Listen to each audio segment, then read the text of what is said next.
Hey, great thinkers. I am so excited that you're back for another episode of the Think Great Experience. I have been looking forward to speaking with Ryan Hentges. We're very fortunate today. We have the CEO of Minnesota Valley Electric Cooperative, MVEC, as they are affectionately known by members like myself. I have also had the privilege of working with Ryan and his team for a few years now. And it has just been a wonderful experience. So, Ryan, I just wanted to say welcome to the show. Thanks for coming on today. Well, Eric, thanks for having me. It's great to be here. I'm excited for the conversation. It's been great working with you and the team at Think Great over the last few years. So really looking forward to the conversation. And I know you are a fan of podcasts, so honored to have you on here. And could you just tell us a little bit about MVEC and your role there? Sure. Yeah, so Minnesota Valley is an electric distribution cooperative. So I'm going to unpack that just a little bit. So what that means is we buy electricity from people that generate electricity. So we buy it and then we distribute it, which means we get it from centralized locations to the homes, the businesses, and about a 900 square mile service territory here southwest of the Minneapolis area. So we're responsible for making sure that the lights stay on, that rates stay competitive, that members' questions are answered. As an electric cooperative, our business model is a cooperative, which is a little bit different than other business models. Yeah. Really, it's meant to be a service to those. So you are a member. Our object is to serve you, make sure that you have the electricity you need. We're governed by a board of directors. So as a member, you're able to vote for who sits on our board of directors. I report directly to that board, and that board oversees the policies, strategic direction, everything of the co-op. So again, my role as CEO, I'm a member of the team here. CEO, I report directly to the board of directors. Was this your first experience working or leading a co-op? Yeah, I've been at Minnesota Valley for about 15 years. Okay. Before that, I was with Cargill, so a large, international organization, which was, honestly, was a change coming from Cargill, 130, 140,000 employees to Minnesota Valley. Right now, we're at about 100. But I love it. It's a business that's it's very personal. We live in the communities. We know those we serve. When the lights are out, we feel it personally. The rates that members pay, our employees, our team are paying as well. So it's very personal, and I really like that aspect of it. Well, and 100 people, that's not a small company, right? I mean, I know, okay, in comparison to Cargill, maybe a little smaller, yeah. But 100 people that report into you in different capacities. You have people in the office. Now we're talking pre-pandemic here.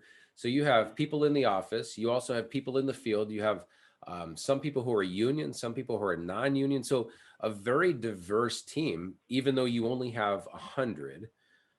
Yeah. What was it like? And I remember we just finished up some leadership development in February of 2020. We finished up leadership development for all 100 people, or as we affectionately said during the session, 93-ish, 95-ish back then, right? You hadn't hit 100 yet, but timing wise, your team went through a 4-part series that we did, and we wrapped up, and then the pandemic hit. What was it like leading people, that many people, being the CEO of an organization as a worldwide pandemic hit with so many unknowns? How did that impact you? Yeah, I mean, just like it was for everyone, it was a huge transition. But, thinking back at the time, the timing of going through the leadership development session couldn't have been better. It was fresh in our minds. And literally how it started as things, I think March 16th was the date coming up here now. March 16th, we brought people into a room, maybe not a good idea in hindsight, but we, in 3 different sessions, brought the group together and said, okay, here's the intent. We talk about, leaders' intent. The intent at this point for this organization is stay healthy, to keep the power flowing. And that has to be our focus right now. And my communication was, I don't know specifically right now. I can't tell each one of you specifically how you're going to have to do your jobs through this. I need you to figure it out. You're going to have to change the way we have, our processes, all those type of things. But we need to move this organization to a remote workforce. We need to transition, ensure we have the proper the distance between people. I can provide you the high level, but you all have to fill in the gaps. And having just gone through that leadership development training was key, because that's what we fell back on and said, you are all leaders. Every one of you now has gone through 12 plus hours at minimum. Some have gone through more, 12 plus hours of leadership development. So understanding individually what it means to be a leader. So we really fell back on that. I'd say fell back isn't the right word. I'd say fell forward. Like that. And that really allowed us to progress. That meant that I wasn't, or our executive team was not making every decision. It was those that were in the midst of it, had the authority, had the responsibility to do it, and they performed. From my perspective, I was very proud of the work they all did, and stayed healthy and kept the power flowing. So that was kind of the transition. Well, it's interesting too, because I love what you said. Stay healthy, keep the power flowing, which is an all the time thing, pre-pandemic, during pandemic, after the pandemic. But as a leader, I think what's great is you brought some things to the forefront to focus on now. You got safety and power, which are always important, but you gave it a focal point at a time when there wasn't a lot of clarity out there. We didn't know where this was going. I remember, in the very beginning stages, we're going to flatten the curve in 2 to 3 weeks. That was 50 weeks ago. So as leaders, sometimes what we're sharing is the unknown. And I love that you brought a focal point, because I always tell leaders to, prioritize during chaos. It's not that those things weren't a priority before, but it allows us to give them a new focal point so that leaders can guide their people.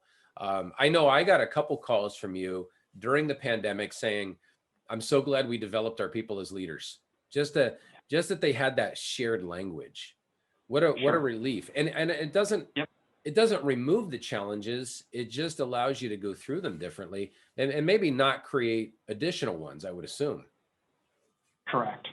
And again, it's also when you just as we experienced and everyone really experienced, you go through a variety of transitions. So the first part is the complete unknown. So at that, a year ago, we're talking March, we don't exactly know what's going on. That's right.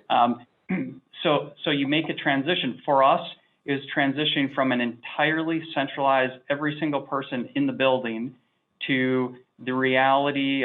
So I think 3 weeks later, we only had 4 of us in the office, and our crews are working different shifts, working in smaller pods.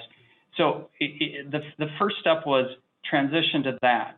But as soon as we got stabilized there, it was, all right, now continue to focus on vision, mission.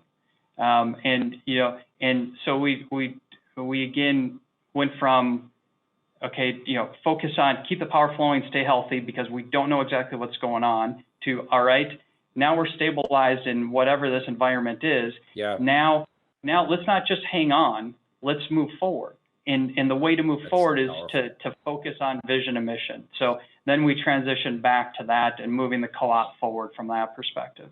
Well, and it's interesting because you got these focal points as clarity shifts and new information comes out. What I love is that you brought identity back into the picture, right? So, here's what we need to do at MVEC: be safe, keep the power flowing. And then you started to tap back into that, what I think is the superpower for any organization, no pun intended, but a real superpower is our identity, who we are. And you can focus on that through mission, through vision, these ideologies and these outlooks that we have: mission, vision, core values, maybe a tagline, maybe a motto. There's things that you can just tap into. How much have you relied on your other core leaders to share mission and vision as well? Has that been critical? Because it can't just come from the CEO. No, and that's, and I'd say one of the things from a leadership perspective that I needed to develop my thinking on is I initially, when I moved into this role, into the CEO role, I thought that I could really move the leadership concepts, that type of culture on my own. And it was a huge mistake on my part.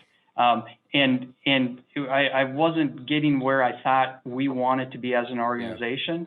That's where I tapped in, we started engaging with you, and then started to disperse the ownership of that to not just me, but others on our executive team. As you know, you've worked with Terry Bakken, our VP of Member Services, who has done an excellent job then taking ownership and continuing to talk about it. But it's not just Terry. Terry will set up we have leadership meetings on a monthly basis where we get to a group of, I think it's about 20 to 30 together, not together, but yep. Together in some manner, sure. To discuss leadership. So it's a shared responsibility. And back to a point you made earlier, it's easier to share that responsibility if you have a shared language and a shared definition and shared understanding. And we're not perfect. I mean, we're still working our way through all this. We're a work in progress, but we have some of those tools to fall back on that are important. Well, it's like Indiana Jones said in the first movie, Raiders of the Lost Ark. I think one of the guys said, "What's the plan?" He said, "I don't know. I'm making this up as I go." But I'll tell you, and that's kind of how I think the pandemic has felt for a lot of people.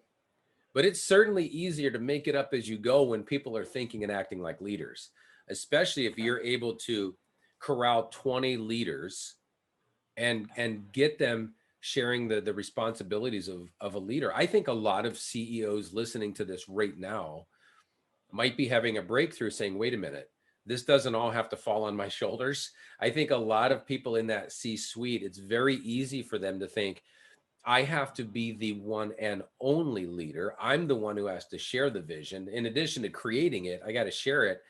I would say it's more powerful coming from others than just the CEO. Would you agree with that? When you share the podium, is something I like to say, that there's power. It might be more powerful having Terry or Marvin or Brandy or somebody else share it, not just you. For sure. And I think there's the dichotomy that I think is difficult. It's been difficult for me. It's a continuous process of understanding is, when do you speak and when do you be silent? And the transition back and forth between those two areas. And right. when do you step up and lead the charge? And when do you fall back and allow others? And there's a balance there that you have to figure out. And initially, to the point that you're making, initially, I thought I had to.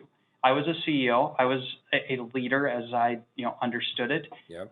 So I needed to be doing that. And the reality is it wasn't effective. It's been far more effective by being a more of a group, more of a team experience. The reality is more people buy in at that point. More people have shared ownership. You just get better buy-in, and ultimately then it becomes about your overall culture.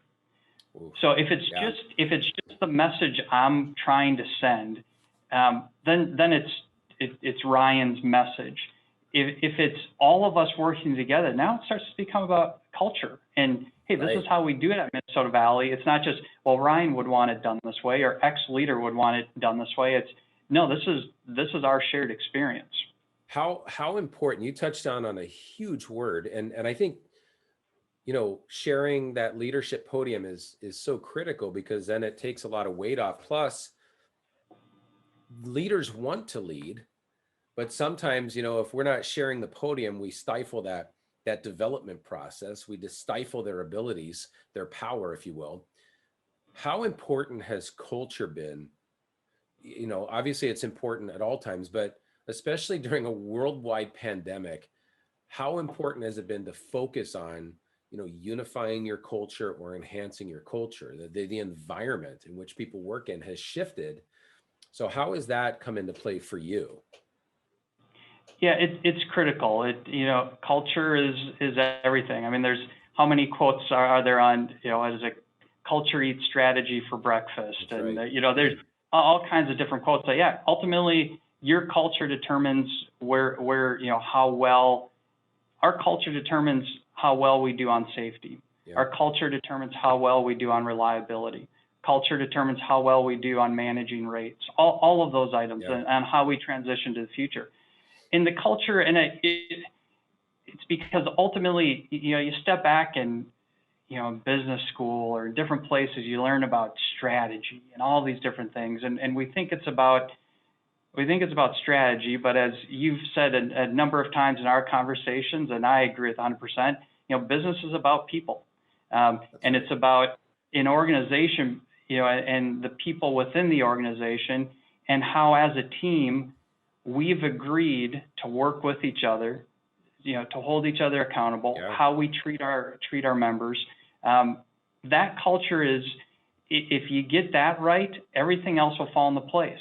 If you get that right, a pandemic, you manage through it. It's a business issue to manage through. If you've got the right culture, whatever business issue comes in front of you, you're able to manage. However, if you don't have a good culture, it doesn't matter how easygoing, whatever, you're going to run into problems. Well, so many times you hear that the majority of issues faced in the workplace are from our own people. And so I love the idea of putting culture as a priority, because no matter how good your strategy is, it's still going to take the people within your culture to carry out that strategy. And so if culture's off balance, you may never get to the strategy, and I know you've done a lot of planning. You plan with your people. In fact, you've gone through one of our planning courses, the elevation system, the business elevation system, where you actually have a flight plan, you have goals, you're continuing to keep your team focused on that. How important has goal setting been for you or for MVEC during this whole pandemic? Yeah, I mean, I think goals are of critical importance. I think they always have been, always will be. I think whether it's an individual personally, or as an organization, it charts the course for where you want to go. It helps unify culture, because you can have a group of people that get along. However, if you don't have goals, if you don't have a direction, you're not really making progress anywhere. So you set those goals, and that helps your culture. So it has to be a play, amongst both. And setting goals is important. It's really hard, and to set goals well, I think is really difficult, because if you set just truly aspirational goals that sound good when you put them on a piece of paper, but the reality is you're not going to achieve them, that can be demoralizing for a group. I agree. You have to be able to you have to be accomplishing something on your way.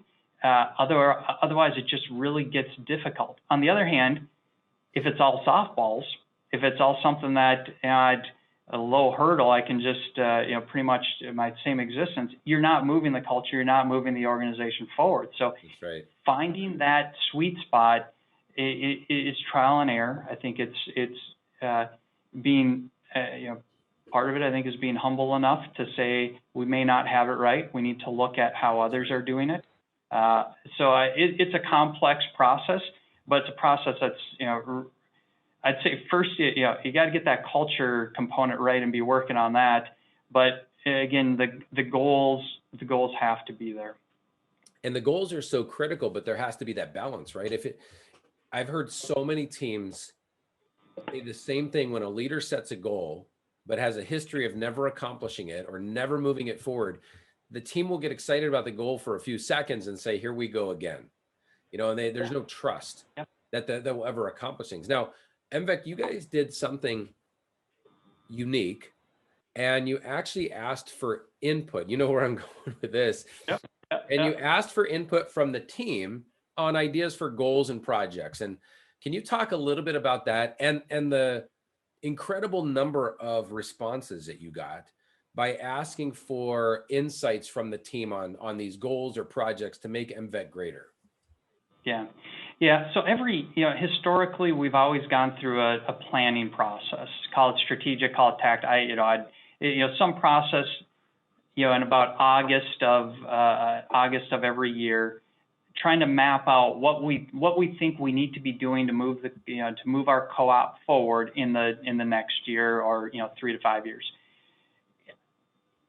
It wasn't the intent, but I think it felt like a very top-down process to everyone else across the organization. So the executive team would have conversation, we'd get input from others. I just don't think it didn't come across as all-inclusive, like we were really looking for everyone's input. So we kind of turned it on its head this year, trying something different. We'll see how it goes. What we said is the executive team isn't going to set the goals this year. Rather, we're going to set them. Everyone here has been developed as a leader.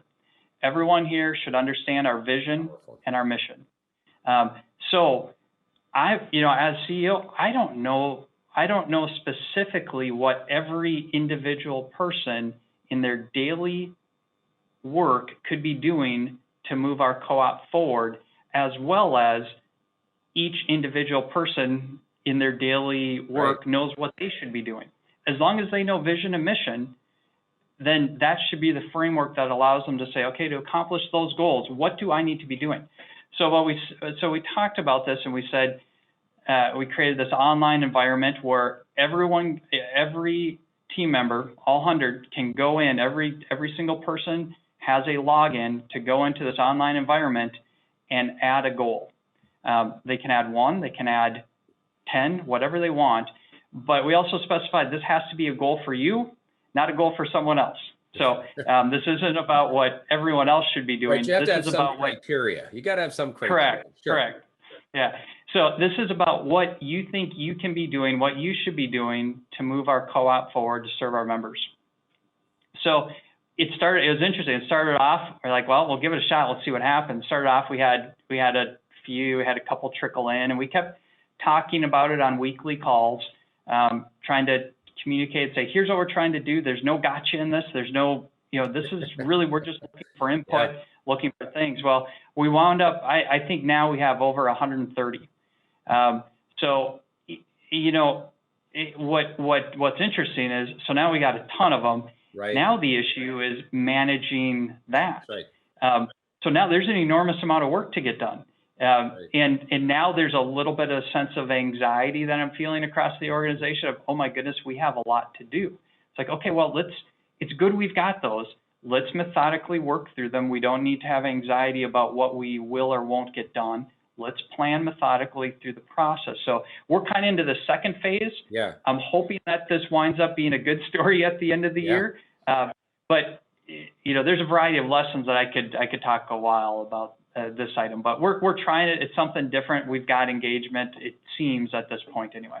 But you know what's so brilliant about that is that you spent the time, the money, the resources, the energy to develop people. So as you're building people, you now gave them a voice. You allowed them to share an insight, which means that you had 130 ideas inside of these people to begin with. You've just opened it up, which takes a lot of courage.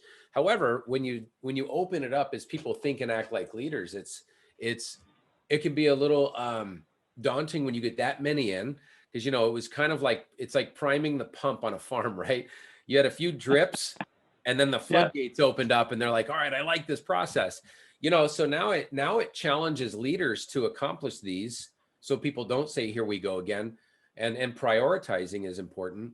But you mentioned something earlier that I think is so critical, and I just want to come back to this.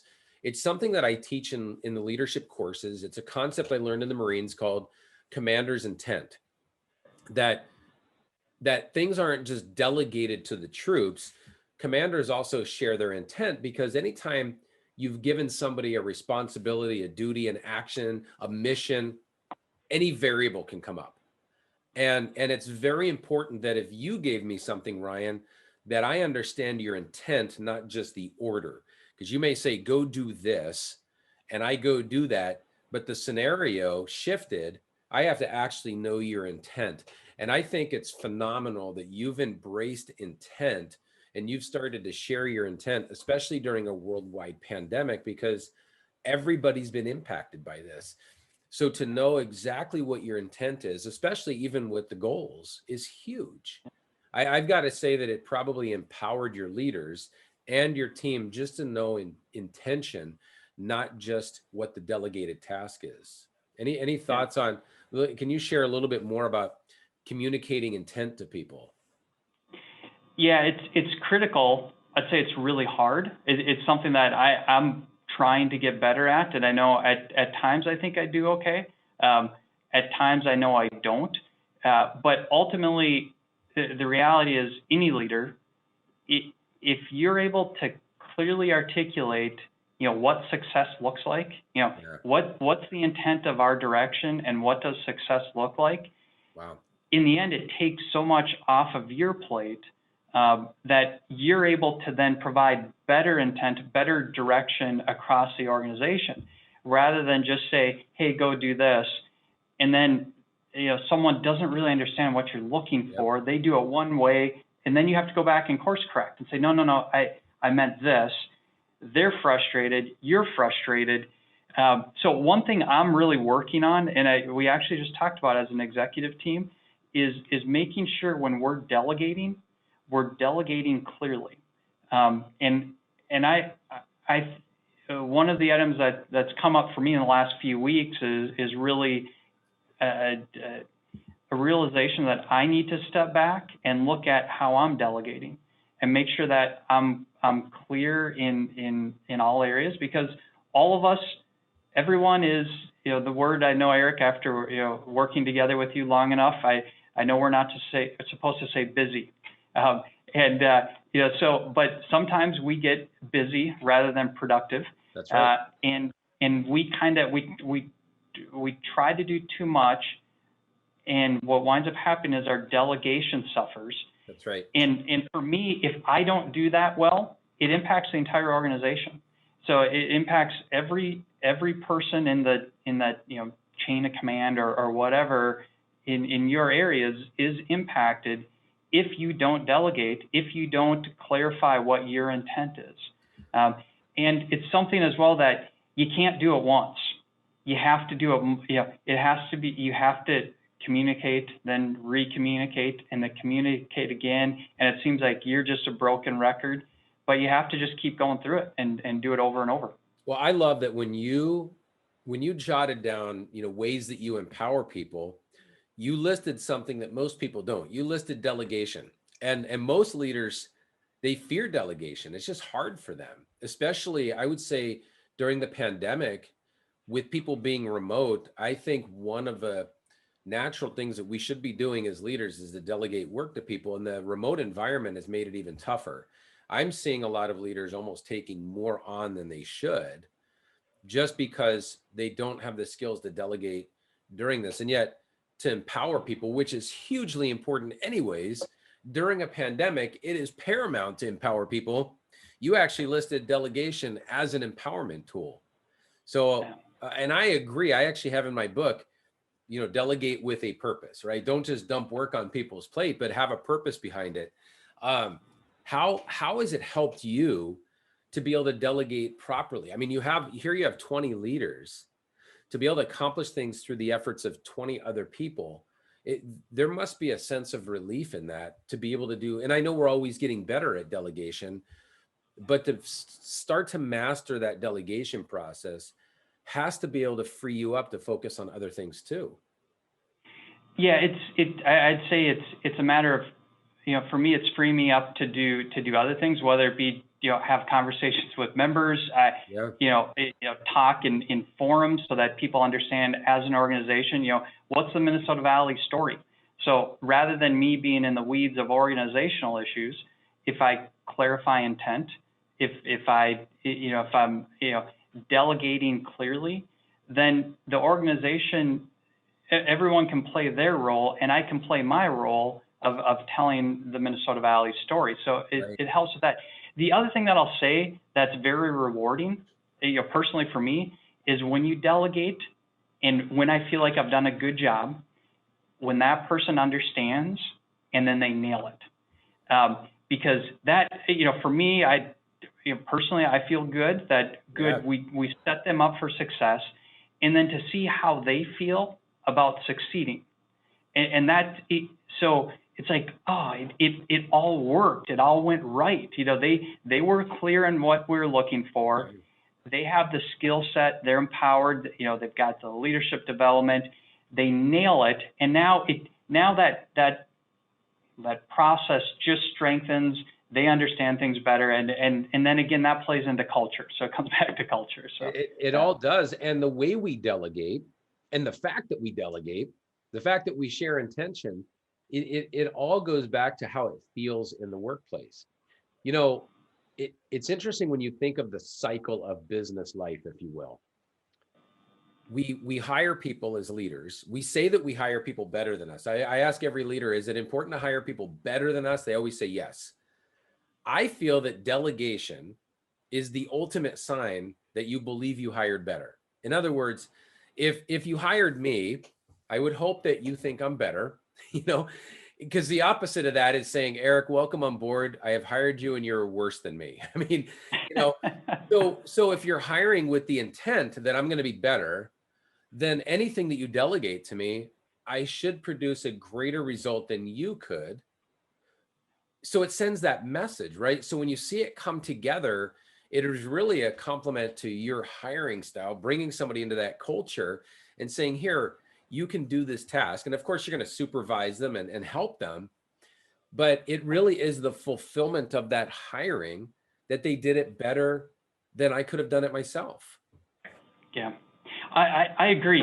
And the other thing, it's interesting we're talking about delegation, because I've the last few weeks I've spent a lot of time thinking about this, and I think I've come to the conclusion that effective delegation is a competitive advantage. So as an organization, if you are good at delegation, I think it's a competitive advantage because you can cycle through things more quickly. How often does a business strategy get stuck in the muck because it wasn't clearly communicated, people didn't know how to do it, and maybe a competitor got out in front of you? So and then it's this combination of, as a leader, so as a CEO, ultimately I'm responsible for everything here at the organization. Ultimately I'm responsible. So if we're off the tracks on something, somehow it comes back to something that I'm doing or not doing. So if I'm not clearly delegating, and if our strategy is off somewhere, the other part of it, this concept of an OODA loop, I don't know if you're familiar with an OODA loop. I've just started to learn about it a little bit, but essentially the faster you get through, if you can cycle through a process faster than your competitor, you have an advantage. That's correct. And that's why I think delegation is something where if you can do it effectively, you can cycle through things faster. That's right. So I don't know, I think it's an interesting topic. We may have to have a special section on our website for Ryan Hentges quotes, right? Because I think what you're saying is so powerful. That competitive advantage, when you really peel all the layers back in business, there's a lot of things business leaders all agree on. They'll all at least say yes to it. And one of them is, I'll ask a simple question. What's your greatest asset? They all say the same thing: people. So if people are your greatest asset, but you can't delegate to them, the system is off, right? And you hear leaders say it all the time. We even have cliches, right? If I want something done right, I'll do it myself. Or, I would delegate it, but it's just faster for me to do it, which is the kiss of death if you are planning on having that competitive advantage. I always say leadership is very much like being a coach. We're expected to be on the sidelines, coaching and guiding and mentoring and teaching, but you see so many coaches in business on the court taking the shots for the team. Because, if I want it done right, I'll do it myself. Or, Could you imagine the coach of the Buccaneers coming in and sending Brady to the bench and saying, I got this one, I'll throw this one.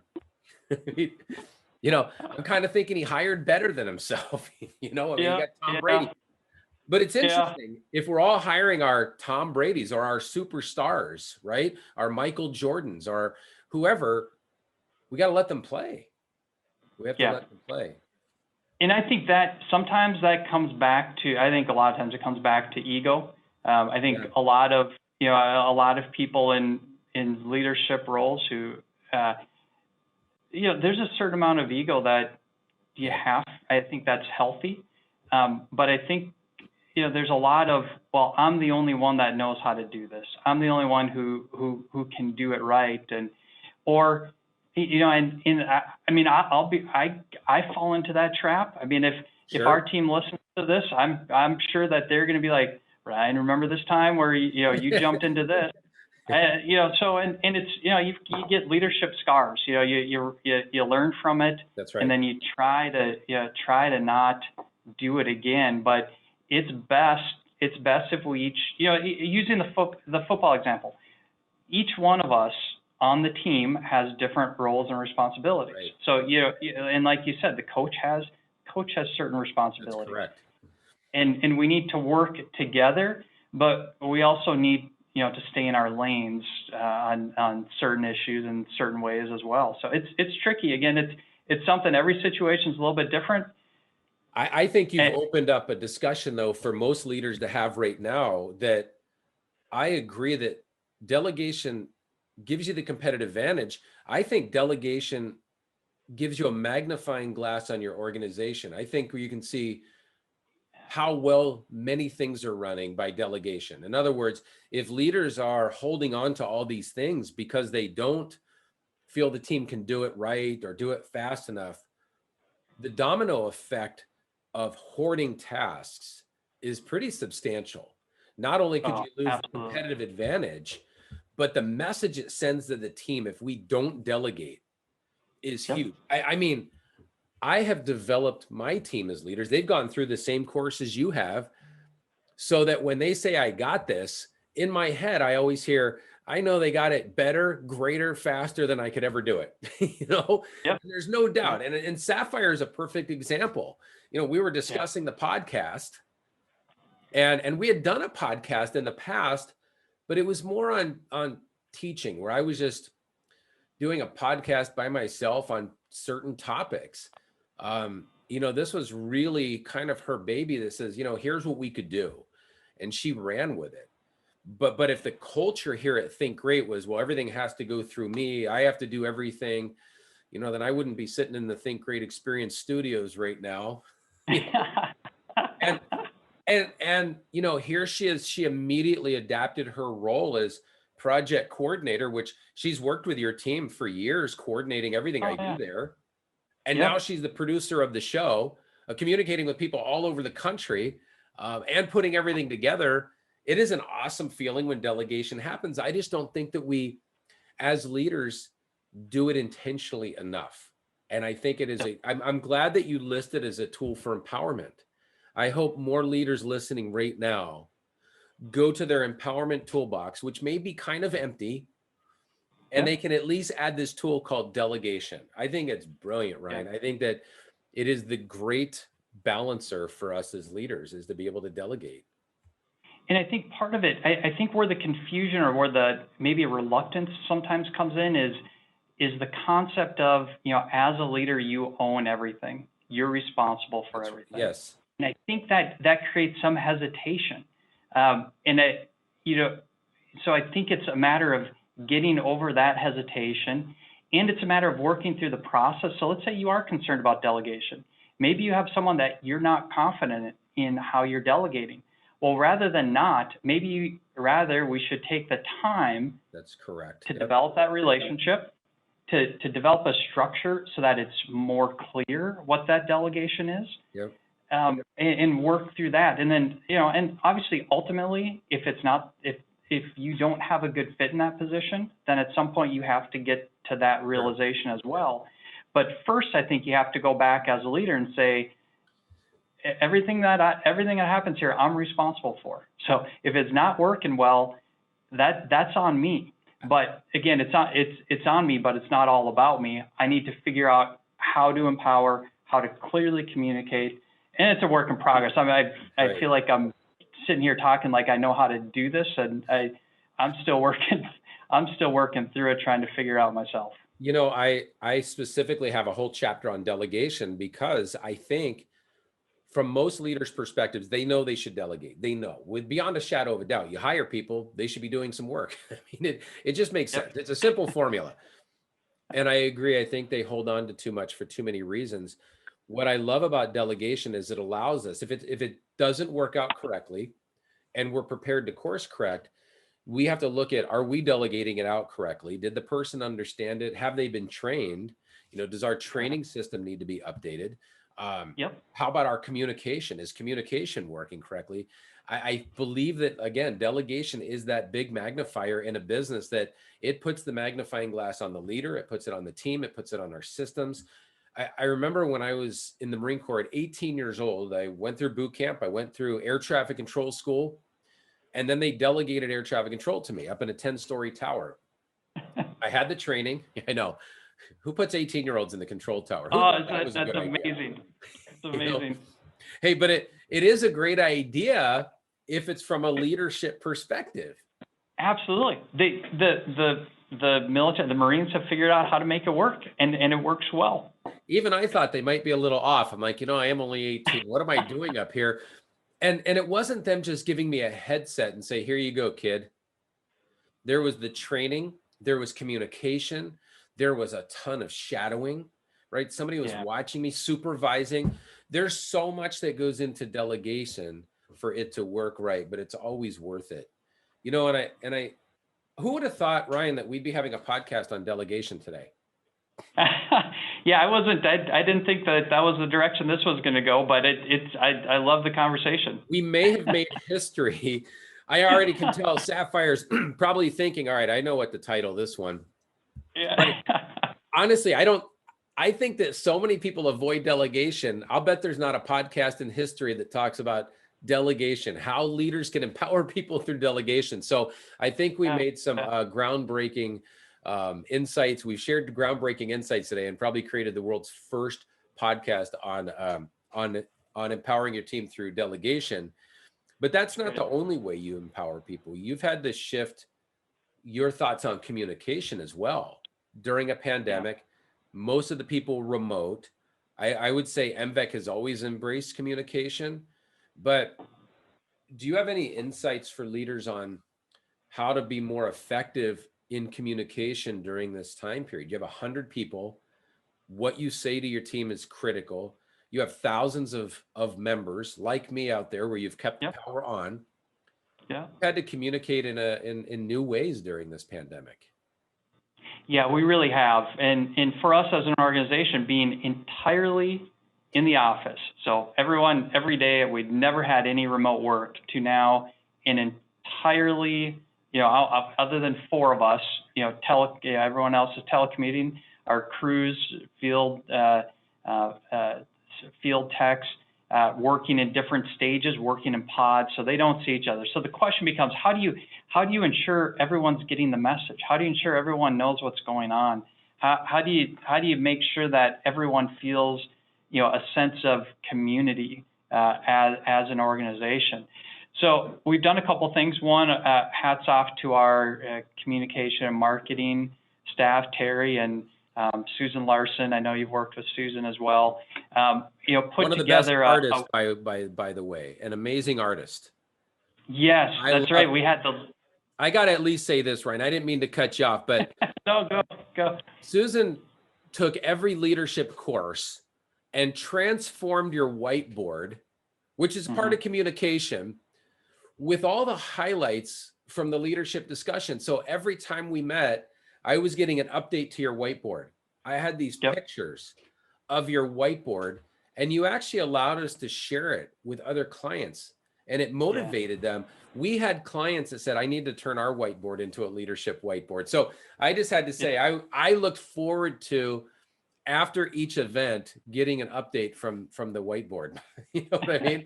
So sorry about that, but Yeah, what a no, great it's great. culture you have when somebody took to the whiteboard, and the, you know, she was an artist too, so it looked awesome. But to Yeah. visually capture the leadership discussion was a true testament to your culture and communication. Yeah. Yeah, she did just an awesome job with that whiteboard. And then as we went remote, actually, I think we still have the leadership. I have to go back and look at it. I think we still have the leadership information from the day from back on March 16th of last year up. Wow. So, so she transitioned that though to a weekly, call it the Watts up, WATTS up, Very clever. which is just a kind of a collection of stories of kudos, things that you know, team members have done in different places, what's going on, and it's a very engaging. You know, it's not a formal corporate communications. Yep. It's more of a easygoing. Hey, here's what's going on. You know, here's who got a new puppy. Here's what's going on down here, and so really nice way of keeping everybody engaged informally.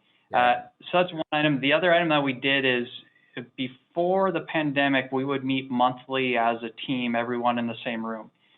What we did immediately after, so March 16th, we started sending people home. We started having a weekly conference call where I get in, everyone just calls in. We don't do it on Zoom or anything. It's just a conference call. Everyone calls in, and I'll talk for 15, 30, 45 minutes about what's going on. So initially it was, hey, co-op's doing well. You know, no financial issues. Yep.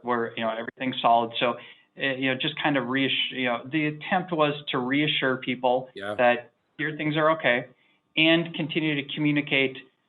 All right, we still have jobs to do. The power has to keep flowing. We have to figure out how to make sure that we can do that really no matter what. So it's a weekly communication, and honestly, there was a point where I said, okay, well, you know what? Now we've transitioned. We're back. I don't know that there's a need to continue doing this. And it was interesting. I got pushback from that, which I appreciated. People saying, no, we should still have this. People, right. People still want to hear.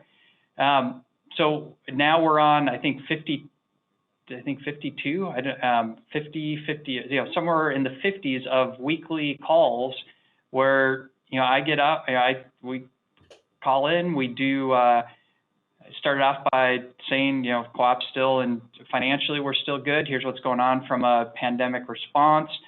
Here's other things that are going on at the co-op. Yep. Things coming up. We do anniversaries, and then at the end we do. I take it off mute.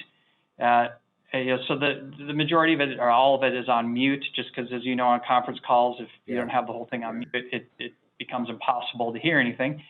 So I take it off mute, and then we all say happy birthday to whoever's birthday it is in the last week. So it's kind of a way of, at least we're here, I don't know how it comes across, but at least we're hearing each other's voice in some manner on a weekly basis. That seems to have, an impact, seems to be positive. So, and people are, our team everyone can send in questions ahead of time. They'll email me questions or text me questions during the discussion. So we do that. That's one of them. There's a variety of other things, but it seems like that's been effective, and people have appreciated that touch point on a weekly basis. Just having that consistent communication is huge. I think that a lot of leaders struggle with, what do I talk about right now? Also, I've been on some of those calls, so I'll tell you how it sounded. It sounded awesome. I mean, at the end, everybody's wishing everybody happy birthday, and maybe I can't make everything out, but I'm going to tell you exactly what it sounded like. It sounded like everybody was chiming in. It sounded like a community. And I think that's what's important. We're, here we are, social creatures, and we've been told to socially distance, right? Which is actually be physically distanced. And there's an impact there. And so I think these little things that, it'll be great at some point for the weekly message. It'll evolve into maybe something else. but how great is it that your leaders felt okay telling you, you shouldn't cancel this one?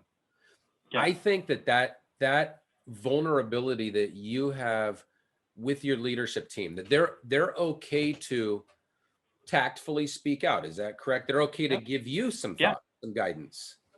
It's absolutely encouraged, and I mean I look for it. I encourage it with me. I encourage them to have the same type of relationship with their staff. For me, the most important leadership trait for me is humility. Now I think humility, there's the other side of humility that you also need, which is enough confidence to actually do something. But I think you have to be humble enough to know that you don't have all the answers, and be okay with the fact that you don't necessarily need to. I don't know that anyone ever has had. But again, as a group, if we're all working together, again, if vision, mission, culture are all aligned, we should be able to talk in any form amongst ourselves. That's right. In a language that allows us to achieve vision, mission, and maintain culture. And I think just the humility side, I love that you brought that up. I think right now during a pandemic, it's okay for leaders to announce the fact they don't know everything. We just don't. I mean, we've had, per state, dozens and dozens and dozens of executive orders. Things are switching all the time. It's like, all right, we're doing this. All right, now we're not. Okay, hold on. We're going to do this. I think leaders need to embrace the fact that you don't have to have superpowers to be a leader. I think delegation can be one of those, superpowers we have, but you don't really have to be able to open the shirt up and have an S under there. And although it would be awesome, that would be pretty cool. It would be pretty cool just to do that, have a cape under there, and then fly off. Yeah. I think it's okay to say, you know what? We typically have a T-shirt on under that shirt, and I don't have superpowers. I can do some things in a super way through delegation or communication.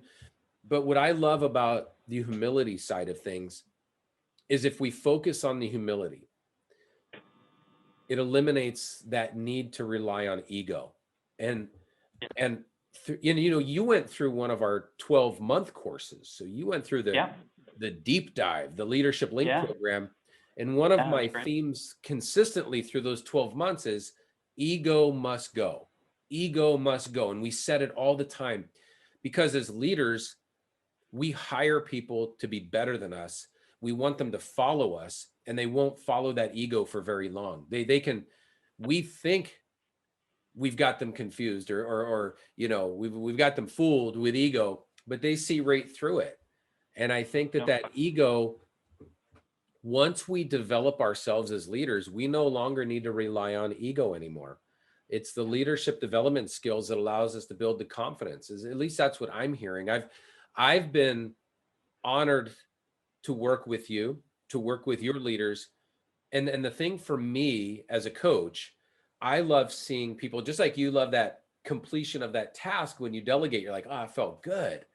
For me, to be here and hear you talk about the impact of culture and delegation and leadership traits, to see you open up with your team and take their advice. These are the things as a leadership coach I love to experience.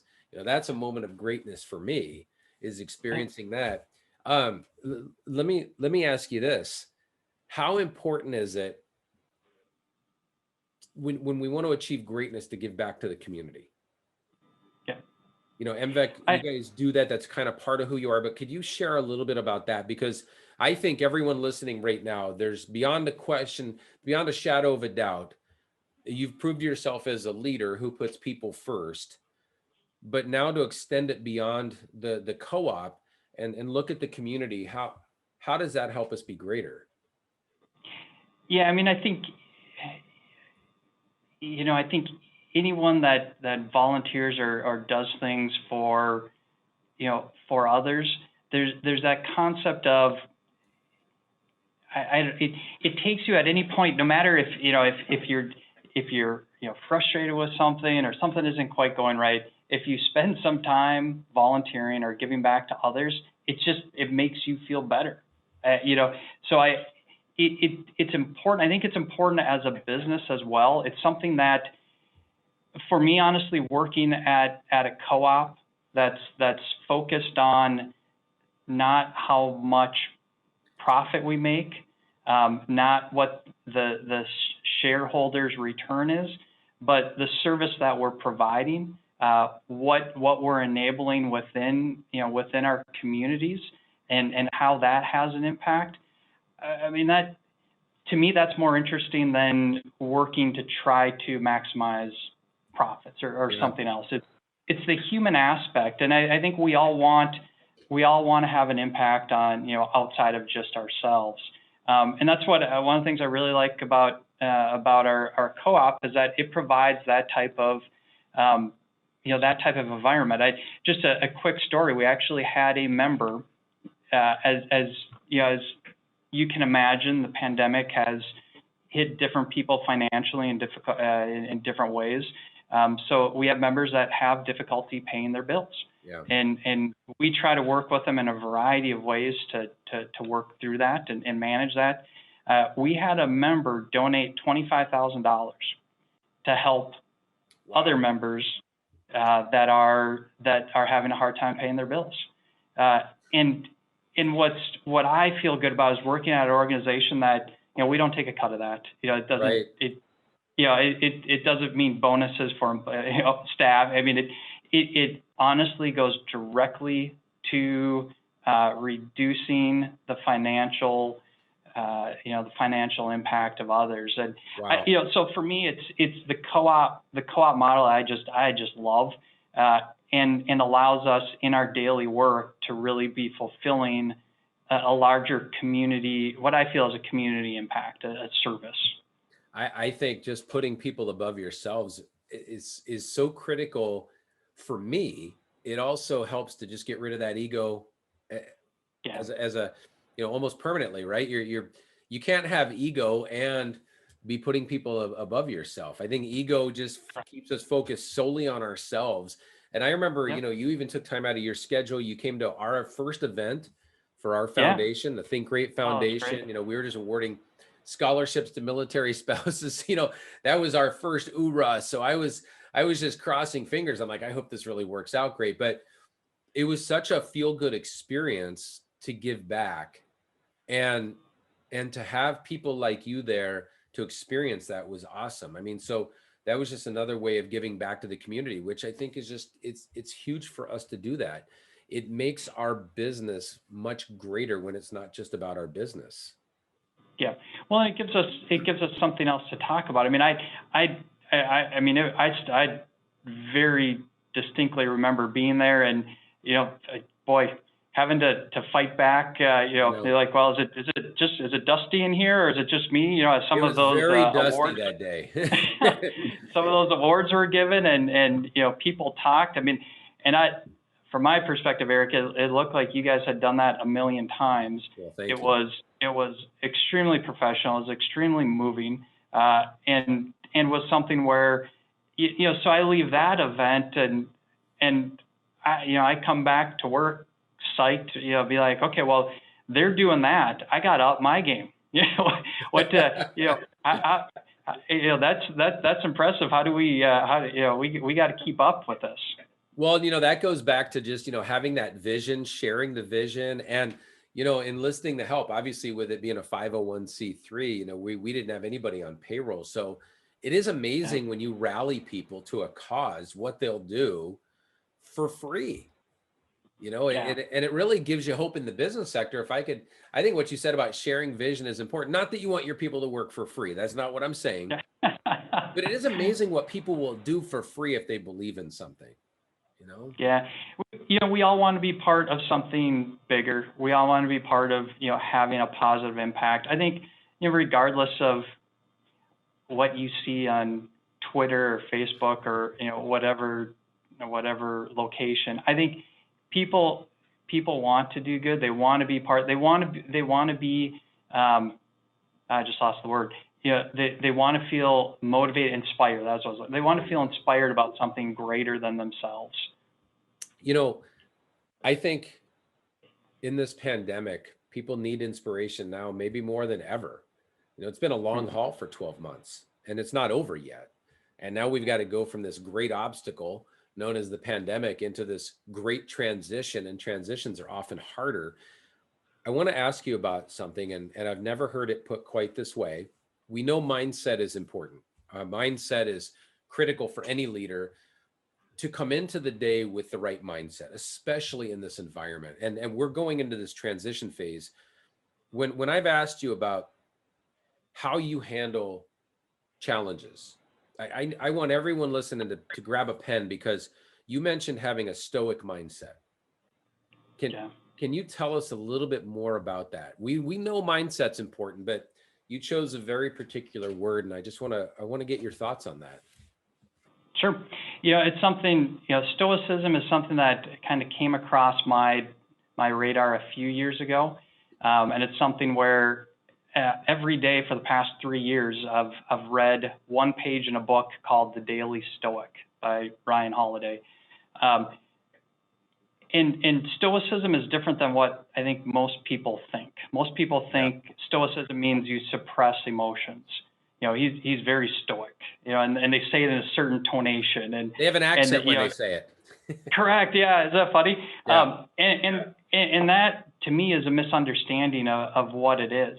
So yeah, honestly, right now, every day I start my day with, I read the Daily Stoic. So it's one page, either it's got a quote from usually Marcus Aurelius, Seneca, a variety of different people. Sure. And then kind of a write-up about that. And then also now since mid-December, I've been journaling on that as well. So I'm trying to take a disciplined approach to developing that mindset, and that, I would say it's a overall philosophy.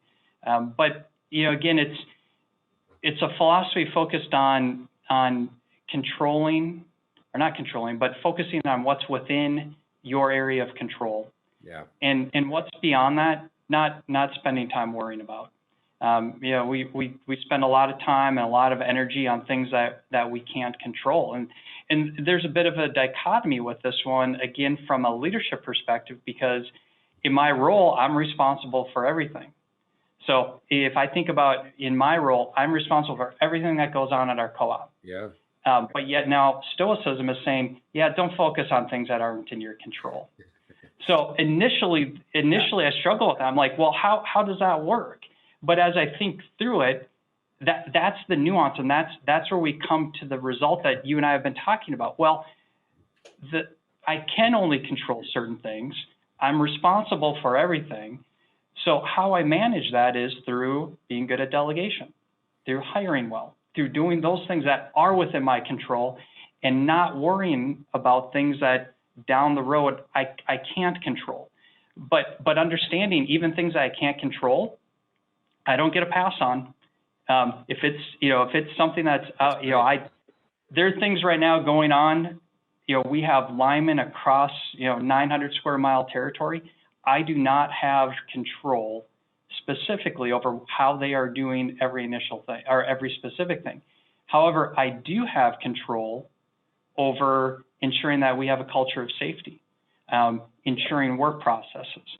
And those are things that I absolutely have the responsibility for, and I do have control over. So that's one aspect of Stoicism. Another aspect, again, people think about the emotions, and it's not about not having emotions. It's about recognizing them and then managing them from that perspective. I would find myself getting, certain things would spin me up, and maybe I wouldn't handle them as well as I probably should have. So, there's different ways, different tools. So now I recognize it. I can feel it. And honestly, it's funny. Some will tell me that there's a little vein, I guess, on my forehead that will get bigger. So now I guess there's a outer view of that as well. But I can feel it internally. But I know now I recognize it, and I don't say, in my head, I'm not saying you're bad, you shouldn't feel that way. What I say is, okay, you need to detach. You're at an emotion, you're going to make decisions based upon emotions, detach, step back, and come back at it. So Stoicism is, it's something I think is largely misunderstood. For me, it's been a huge help, not just from a business perspective, but also from a personal perspective. I think it gives you that ability to self-reflect quickly.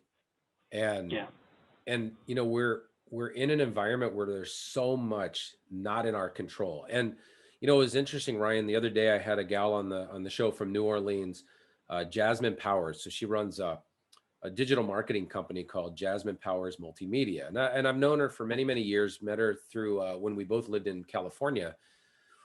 And we got to talking about control. And I think that this whole time period, the pandemic has probably caused a lot of people to realize I'm not in control of a lot of things, but here I am worrying about them, which minimizes my ability to then control the things that I am in control of or take action on those things. And so it was an interesting discussion because it came right back to this point. Now, you brilliantly worked in delegation again. So, I can already see the theme for this podcast. I mean, we are gonna break records. We will have the #1 podcast on delegation. We may have the only one, but it'll be #1. Oh, that's hilarious. Well, that's great. Let me ask you this. I think you have shared so much, and I just want to open it up if you have any other insights or maybe some key lessons for people listening right now that would like to take some steps on achieving greatness, whether it's personal or professional. Do you have any other thoughts for that person listening right now on what they could do to take those steps towards greatness?